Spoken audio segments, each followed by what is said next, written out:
नमस्कार, बहुत स्वागत है आपका आश्रम यूट्यूब चैनल पर। आज का अंक महत्वपूर्ण है, विषय है हमारा प्रोग्रेस रेखा, सफलता की रेखा, प्रगति की रेखा। जिसे प्रोग्रेस लाइन, प्रगति की रेखा होती कहाँ है? ये रेखा हमारे गुरु पर्वत पर होती है। रेखाएं निकलती कहाँ से? तो वो हमारे जीवन रेखा से। हमारी जीवन रेखा कौन सी है? तो ये जो रेखा हमारी यहाँ से निकलती है और ये कर्व के अनुसार बन के ये शुक्र पर्वत को घेरते हुए मणिबंध तक जाती है। ये हमारी लाइफ लाइन या जीवन रेखा कहते हैं। और यहीं पर से हमारी मस्तिष्क रेखा भी निकलती है और इसी स्थान से निकलती है प्रगति की रेखा या प्रोग्रेस लाइन हम जिसे कहते हैं। ये रेखा होती कैसी है? देख लीजिए, ये इस प्रकार से। ये रेखाएं छोटी भी हो सकती है, बड़ी भी हो सकती है, धुंधली हो सकती है, मजबूत हो सकती है। सबके अलग अलग प्रकार के फल शास्त्र में दिए गए। संख्या में एक भी हो सकती है, एक से अधिक भी हो सकती है। ये गुरु पर्वत पर है। गुरु पर्वत हमारा होता कहाँ से है? ये हमारी तर्जनी उंगली है जिसे इंडेक्स फिंगर कहते हैं। इसके नीचे का भाग, इतना भाग, ये यहाँ आपके मस्तिष्क रेखा के ऊपर तक का भाग, इतना पूरा आपके गुरु पर्वत का क्षेत्र है, जिसे जुपिटर माउंट गुरु पर्वत हम कहते हैं या बृहस्पति पर्वत भी कहते हैं। ये हमारे महत्वाकांक्षा को इंगित करता है। गुरु पर्वत हमारे महत्वाकांक्षा, ये हमारे प्रगति के साथ हमारी इच्छा, महत्वाकांक्षा के साथ आता है। हमारा इच्छा का कारक है, उच्च महत्वाकांक्षा का कारक है, धर्म का कारक है, अध्यात्म की अभिरुचि, धर्म की अभिरुचि, इनका कारक है। गुरु को जो है पद प्रतिष्ठा से भी जोड़कर देखा जाता है। आपको समाज में अच्छा पद मिलना, प्रतिष्ठा मिलना, साथ में प्रसिद्धि, कोई ना कोई आप ऐसा वर्क में लगे रहेंगे कि आपकी प्रसिद्धि होगी, लोग आपके अनुयायी होंगे, अर्थात आपकी बातों को मानेंगे, आपको अपने समाज में मार्गदर्शक के रूप में देखेंगे। गुरु का अर्थ होता है मार्गदर्शन करना। तो लोग आपको अग्रज के रूप में देखेंगे, मार्गदर्शक के रूप में, आपकी प्रसिद्धि फैलेगी, साथ में समृद्धि भी आएगी। इन सब चीज़ों के अलावा गुरु अन्य चीज़ों को दिखलाता है, जैसे आपके अच्छे वैवाहिक जीवन। यदि गुरु पर्वत अच्छे अवस्था में है तो ये अच्छे वैवाहिक जीवन को भी निरूपित करता है। यदि इस पर शुभ चिन्ह है साथ में तो ये और भी अच्छी बातें हैं। ये आपके वैवाहिक जीवन, प्रेम संबंध को, इन सब चीज़ों को दिखलाता है। सामाजिक प्रतिष्ठा, साथ में यदि हम अन्य क्षेत्रों में देखें तो नेतृत्व, गुरु पर्वत जिनका अच्छा होता है और शुभ स्थिति में होता है तो वो अच्छे नेतृत्व करने वाले हो सकते हैं। राजनीतिक क्षेत्र में अच्छे सफल होते हुए देखे जाते हैं और कभी कभी ये बहुत सफलता की ओर भी दिखते हैं। तो आइए हम बात कर रहे थे रेखा के विषय में। तो ये जो रेखा है, आपको ध्यान देना है कि यहाँ पर अक्सर हमने देखा है कि बहुत लोगों के हथेली में होती है, लेकिन रेखाएं साफ सुथरी हो और स्पष्ट हो, ये आपको पूर्ण फल देगी। और गुरु पर्वत के विषय में बता दिया कि गुरु पर्वत किन किन चीज़ों के विषय में बतलाता है। तो गुरु पर्वत की स्थिति क्या है? गुरु पर्वत शुभ अवस्था में है तो आपकी इच्छा, महत्वाकांक्षा, पद प्रतिष्ठा, टोटल चीज़ें जो बताई, ये चीज़ें आपकी बढ़ाएगी। यदि गुरु पर्वत कमजोर है, दबा हुआ है, तो ये सफलता की रेखा या प्रगति की रेखा प्रगति तो देगी, लेकिन इसके जो आपके शुभ परिणाम है उसमें कमी आ जाती है। ये ध्यान देना है। तो रेखा के साथ साथ माउंट की स्थिति महत्वपूर्ण होती है कि पर्वत क्या कहते हैं। अब ये रेखा जब होती है, कभी इतनी बड़ी रेखा हमने बहुत लोगों की हथेली में देखी है। तो इस प्रकार की रेखा, तो ये आपके जो है प्रगति को रेखा कहते हैं। इसको उच्च महत्वाकांक्षा की भी रेखा कहते हैं। ऐसे जातक सफल होते हैं। इनकी जो महत्वाकांक्षा मतलब आपकी इच्छा, जीवन में जिस जिन चीज़ों को प्राप्त करने की है, आपको वो सारी चीज़ें प्राप्त होगी और उस चीज़ों में आप प्राप्त होने में सफल भी होंगे। यदि ये रेखा साफ सुथरी स्पष्ट है, साथ में आपका गुरु पर्वत भी शुभ अवस्था में है, तो आपकी सारी इच्छाएं और महत्वाकांक्षा पूरी होगी। साथ में ऐसे जातक बहुत सफल देखे गए हैं, सफलता मिलती है।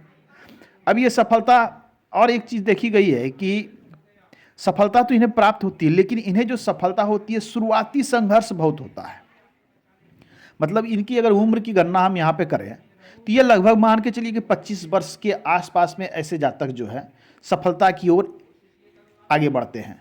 लेकिन उससे पहले का जीवन बहुत ही संघर्षमय होता है, परिश्रम से, या इन्हें जो सफलता प्राप्त होती है वो इन्हें प्रारंभिक संघर्ष और समस्या का समाधान करना, कठिन परिश्रम करना, इनके बाद इन्हें सफल होता है। यदि आपकी भी हथेली में इस प्रकार की रेखाएं हैं, आपकी जो जितनी भी इच्छाएं हैं, जिस क्षेत्र में कार्य करते हैं, वो चाहे आप किसी भी क्षेत्र में कार्य करें, परिश्रम से पीछे नहीं हटिएगा। यदि आप परिश्रम करने में सफल हो गए तो ये रेखा, आपकी महत्वाकांक्षा रेखा, आपकी सारी इच्छाओं की पूर्ति कर देगी। जितने जीवन में आपने सोच के रखे हैं, जितने भी अच्छे कार्य करके सोचे हैं, वो सारी आपकी पूरी होने वाली है। ये अब आइए, इसमें कुछ चीज़ें होती है कि कभी कभी देखें कि ये 2 से 3 की संख्या में भी दिखती है इस प्रकार से, 1 है, 2 है, 3 है, चाहे कई संख्या में रहती है। यदि सारी रेखाएं कई संख्या में और आपस में उलझी हुई नहीं है, अर्थात ये जो भी है बिल्कुल क्लियर है, बिल्कुल साफ सुथरी, क्योंकि रेखाओं का एक चीज़ गुण है, रेखाएं यदि साफ सुथरी, स्पष्ट और क्लियर, जैसा मैंने इस पर खींच के रखा है बिल्कुल क्लियर, तो ये आपका अपने जो है पूर्ण प्रभाव डालती है आपके जीवन में। इसका पूर्ण प्रभाव और पूर्ण शुभ परिणाम देखने को प्राप्त होते हैं। रेखाओं में यदि किसी प्रकार की आपस में उलझन, जैसे यहाँ पर रेखा ये उलझती हुई एक दूसरे में नजर आवे, तो ये जाल का रूप धारण कर लेगा। अब जाल क्या होता है? जाल में लोग उलझते हैं, तो यहाँ उलझ जाएंगे, इनका कोई भी कार्य सक्सेस नहीं होगा। इस प्रकार की चीज़ें देखने को प्राप्त होती है। तो कई रेखाएं हैं, तो ऐसे लोग मल्टीटास्किंग हो सकते हैं, कई क्षेत्र में एक साथ कार्य करने की क्षमता रखने वाले, एक साथ कई तरह के एम्बिशन हो सकते हैं। जैसे हो सकता है कि एक व्यक्ति अच्छा शिक्षक भी हो, तो ये आपके आध्यात्मिक प्रवृत्ति हो सकता है, वो व्यक्ति धर्मगुरु बन जाए बाद में। तो हो सकता है राजनीतिक रूप में ऐसे जहाँ तक सफल हो जाए। तो एक साथ कई चीज़ों में सफलता, कई चीज़ों की प्रगति, इन सब चीज़ों को ये इंगित करती है। अब आइए, ये रेखा होती क्या है? कभी कभी यहाँ से निकली है, ये रेखा काफ़ी लंबी हो जाती है, इस प्रकार से लंबी भी होती है। ध्यान देने की सबसे महत्वपूर्ण है कि ये रेखा कटे नहीं, ये रेखा कोई रेखा इसे काटे नहीं। और दूसरी महत्वपूर्ण, ये रेखा आपके जीवन रेखा से निकले, हेडलाइन से निकलने वाली रेखा ना हो। उसके अर्थ अलग हो जाते हैं, शुभ परिणाम वो भी देंगे, लेकिन अर्थ उसके अलग हो जाते हैं। हम बात कर रहे हैं जो आपके जीवन रेखा से ये रेखा निकली। कई बार ये रेखा यहाँ से भी निकलती है, हो सकता है ये रेखा यहाँ से निकली हो और ये भी गुरु पर चली गई। ये भी आपके उच्च इच्छा और महत्वाकांक्षा को दर्शाती है, दिखलाती है। तो एक चीज़ें हो जाती है, यदि ये लंबी दूरी से निकलती है जीवन में, तो आपको यहाँ पर सबसे पहले अपने उम्र का कैलकुलेशन करना होगा। ये महत्वपूर्ण उम्र का कैलकुलेशन यहाँ कैसे करते हैं? तो इस भाग से इस भाग तक, ये सामुद्रिक शास्त्र कहता है, शास्त्र का रूल कहता है कि आप 100 वर्ष में बांट लें। यहाँ से यहाँ तक 100 वर्ष की आयु है, और इस 100 वर्ष को आप ऐसा करें कि इसे डिवाइड कर लें। जैसे एक कोई भी आप स्केल लें, धागा लें, उसको ले डिवाइड करें, इसे आप उम्र के अनुसार डिवाइड करें, तो मतलब लगभग मान लिया जाइए 50 वर्ष आ गए। तो ठीक उसी प्रकार से हम देखते हैं यहाँ तक 25 वर्ष होते हैं, तो उसके अनुसार हम यहाँ तक देखते हैं 35-36 वर्ष होते हैं। तो इस प्रकार से हम कैलकुलेशन कर सकते हैं। तो यदि कैलकुलेशन करते हैं किसी जातक की इस स्थान से निकलती है रेखा, ये 35 के आसपास होती है, अर्थात 35वें वर्ष से इन्हें जो है अपनी इच्छा की पूर्ति या उच्च अभिलाषा इनकी पूर्ति होगी, उस ओर ये आगे बढ़ेंगे और एक बड़ी सफलता की ओर चलेंगे। इसका अर्थ निकल कर ये होता है। यदि ये बिल्कुल यहाँ पर से, जैसे ही आपकी आयु शुरू हुई है और यहाँ पर से निकल जाए, अर्थात कहते हैं कि शुरुआती जीवन में ही इन्हें सफलता मिलना प्रारंभ हो जाएगा, लक्ष्य की ओर चले जाएंगे, उच्च स्थिति में चले जाएंगे, इन सब तरह की चीज़ों को ये दिखलाता है। मैं थोड़ा सा इसे क्लियर करता हूँ। आइए एक चीज़ें और इसमें हम क्लियर कर देते हैं। ये रेखा हो सकता है कि यहाँ रेखा इस प्रकार से हो और कोई रेखा इस प्रकार से इसे काट दे, ऐसी भी होती है। लोग कहते हैं कि हमारे हथेली में गुरु पर तो क्रॉस बन रहा है, पर इसके शुभ परिणाम हमें प्राप्त नहीं हो रहे हैं, आपने तो बताया था। तो यहाँ देखने की बात है कि इस प्रकार की रेखा यहाँ से निकली, इसे यहाँ से करके कोई क्रॉस बना दिया, तो इसे हम गुरु पर्वत का क्रॉस नहीं माना जाता शास्त्र के अनुसार।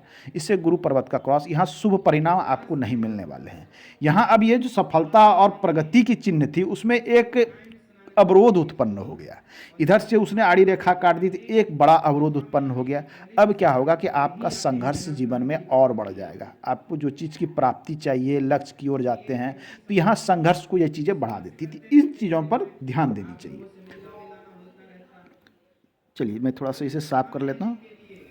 कई बार क्या देखा है कि जैसे ये रेखा यहाँ से निकली तो सही, लेकिन इसे हृदय रेखा का कोई पार्ट आकर काट देता है। यहाँ देखिए, यहाँ से ये रेखा निकली है, ये आपकी उच्च इच्छा एम्बिशन को दिखा रही है, लंबी रेखा है। लेकिन कई बार होता है क्या, हृदय रेखा की कोई शाखा इसे निकलकर ये नीचे झुककर काट दी, तो इसे हम क्रॉस नहीं मानेंगे। यहाँ पर भी क्या है, अब हृदय रेखा का एक पार्ट झुका है हृदय की मस्तिष्क की ओर और इसे काट रही है, अर्थात यहाँ आपके जो प्रेम संबंध है उसमें समस्या उत्पन्न हो रही है। एक चीज़ें चूँकि हृदय के पार्ट को काट दिया, और दूसरी है कि आपकी प्रगति की लाइन को काटा है, अर्थात ये दोनों एक दूसरे की अवरोध बने हुए हैं। इस प्रकार की समस्या उत्पन्न होती है। अब आइए इसमें कुछ चीज़ें अन्य भी हो जाती है कि हो सकता है इस प्रकार की रेखा हो और हृदय रेखा इस प्रकार से निकले और यहाँ पर आके ऐसे काट दे और ये आपस में मिल जाए, इस प्रकार के चिन्ह। तो ये अपने आप में एक शुभ परिणाम और शुभ चीज़ें मानी जाती है। इस प्रकार की स्थितियाँ जो है आपको बड़े पदाधिकारी हैं, उच्च पदाधिकारी हैं, बड़े नेता हैं या जो भी हो सामाजिक रूप से प्रतिष्ठित व्यक्ति के हथेली में ही आपको इस प्रकार के चिन्ह देखने को प्राप्त होंगे। तो ये अपने आप में शुभ चिन्ह माना जाता है। अब देखिए कि कुछ चीज़ें यहाँ बदलती है कि गुरु पर्वत पर कभी कभी कुछ शुभ चिन्ह बनता है। यदि इसके साथ में शुभ चिन्ह, जैसे मान लिया जाए ये रेखा आपकी बढ़ती है ऐसी और इसमें एक इस प्रकार से कोई चिन्ह यहाँ बन जाता है, तो ये एक ट्रायंगल भी बन रहा है। तो गुरु पर्वत पे त्रिभुज बनना, साथ में ये एक झंडा मतलब ध्वजा के रूप में है, तो ध्वजा के रूप में बनना ये एक शुभ चिन्ह होता है। इसके शुभ परिणाम आपको प्राप्त होते हैं। ये एक अच्छी मतलब अधिक सफलता आपको लाइफ में सेटिस्फाई भी प्रदान करेगा, सफलता भी प्रदान करेगी। तो ये अपने आप में एक शुभ चिन्ह होता है। तो हम देखते हैं कि कई प्रकार के चिन्ह यहाँ होते हैं। यहाँ पर होता है क्या कि कभी कभी हमारे, ये देख मैं थोड़ा सा इसे साफ कर लेता हूँ, ये हमारे मस्तिष्क रेखा से, मस्तिष्क रेखा है, यहाँ से निकलती हुई कोई रेखा यहाँ पहुँचती है। तो ये पहुँचना अपने आप में ये भी शुभ चिन्ह है, लेकिन इसके चिन्ह जो है ये आपको इसे प्रगति की लाइन से हम जोड़कर नहीं देखेंगे, इसे किसी अन्य तरीके से। इसकी चर्चा हम अगले अंक में कर लेंगे। आज के अंक में इतना ही, मिलते हैं अगले अंक में। धन्यवाद।